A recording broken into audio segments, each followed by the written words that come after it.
Hello friends. Welcome back to Career Nest Kerala. Today we are going to learn the famous story. A Very Old Man with Enormous Wings, from Class 10 English, Chapter 1. This story is written by the Nobel Prize-winning author Gabriel Garcia Marquez. It is a magical and mysterious story that makes us think deeply about humanity, kindness, belief, and cruelty. So, let's begin the story in a simple and interesting way. The light was weak, even at noon.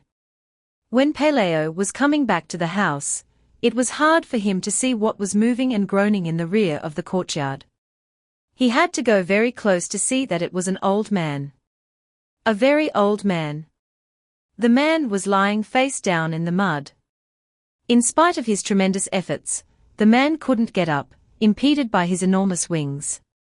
Frightened by the sight, Peleo ran to get Elisenda, his wife.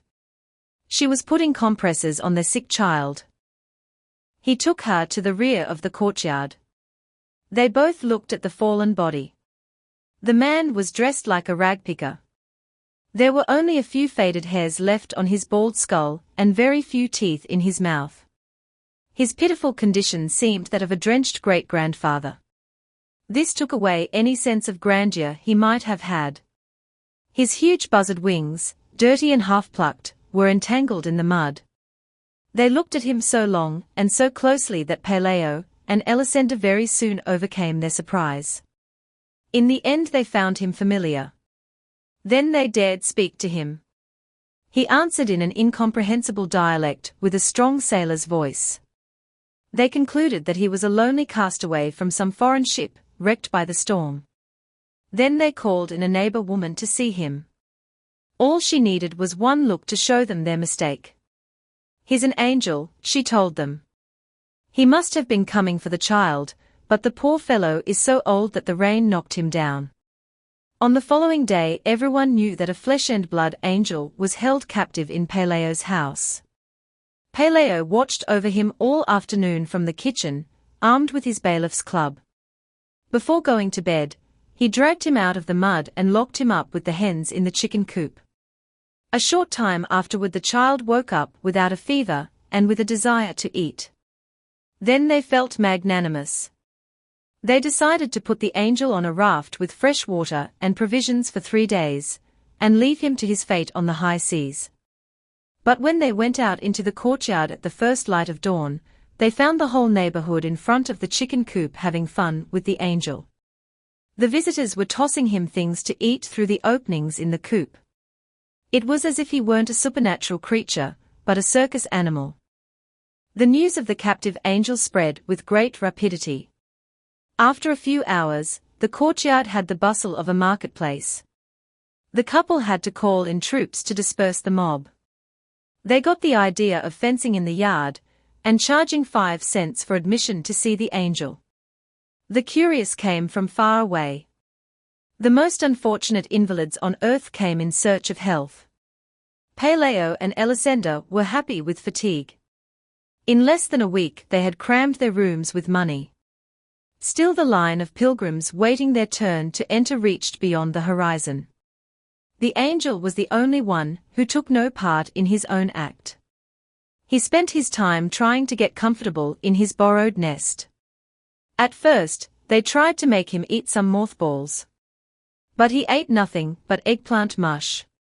His only supernatural virtue seemed to be patience.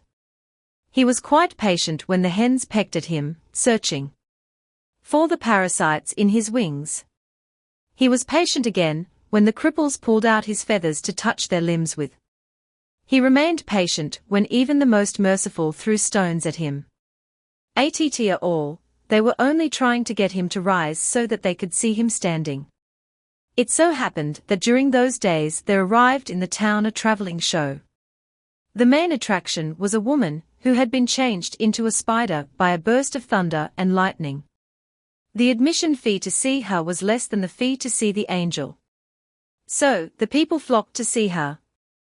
They were also permitted to ask her all manner of questions about her absurd state. The owners of the house had no reason to lament. With the money they saved they built a 2-story mansion with balconies and gardens. It also had high netting so that crabs wouldn't get in during the winter, and iron bars on the windows so that angels wouldn't get in. Paleo also set up a rabbit warren and gave up his job as a bailiff for good. Elisenda bought some satin pumps with high heels and many dresses of iridescent silk. The chicken coop was the only thing that didn't receive any attention. The dung heap stench from the coop was turning the new house into an old one. At first, when the child learned to walk, they were careful that he did not get too close to the coop. But then they began to lose their fears and got used to the smell. Before the child got his second teeth, he'd gone inside the chicken coop to play, as the wires were falling apart. They both came down with the chicken pox at the same time. The doctor who took care of the child couldn't resist the temptation to listen to the angel's heart. He found so much whistling in the heart, and so many sounds in the kidneys. What surprised him most, however, was the logic of his wings. They seemed so natural on that completely human organism. He couldn't understand why other people didn't have them too. When the child began school, the sun and rain had caused the collapse of the chicken coop. The angel went dragging himself about here and there like a stray dying man. He seemed to be in so many places at the same time. He could scarcely eat, and his eyes had also become so foggy that he went about bumping into posts. Paleo threw a blanket over him and let him sleep in the shed. Only then did they notice that he had a temperature at night. They became alarmed, for they thought he was going to die. And yet he not only survived his worst winter, but seemed improved with the first sunny days. He remained motionless for several days in the farthest corner of the courtyard.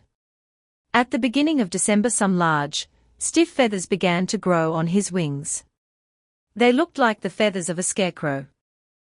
One morning Elisenda was cutting some bunches of onions for lunch when a wind blew into the kitchen. Then she went to the window and found the angel in his first attempts at flight. These were so clumsy that he was on the point of knocking the shed down, as he couldn't get a grip on the air. But then, he did manage to gain altitude. Elisenda let out a sigh of relief, for herself and for him, when she watched him pass over the last houses. He was holding himself up in some way with the risky flapping of a senile vulture. She kept watching him even when she was through cutting the onions. She kept on watching until it was no longer possible for her to see him. He was no longer an annoyance in her life, but an imaginary dot on the horizon of the sea.